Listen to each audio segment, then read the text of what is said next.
In today's video, I'm going to show you how to format text into columns in Microsoft PowerPoint.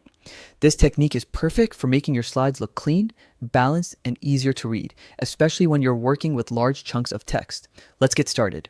First, open Microsoft PowerPoint on your computer. Then, open the presentation you're working on, or create a new one if you're starting fresh.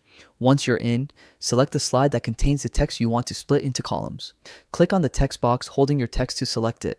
Now, right-click on that text box and from the menu, choose Format Shape. A panel will open on the right side of your screen. In this panel, click on the Text Options tab at the top. You'll see 3 icons there. Click on the third icon, which lets you control the text layout.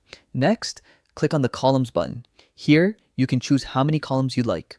For example, 2 for a balanced layout, or 3 if you want a magazine-style design. Once you've made your choice, hit OK, and PowerPoint will automatically reformat your text. And that's it. You've successfully formatted your text into columns in PowerPoint. This simple adjustment can make your presentation look more professional and help your audience follow your message more easily. It's a small touch, but it can make a big difference in your overall design.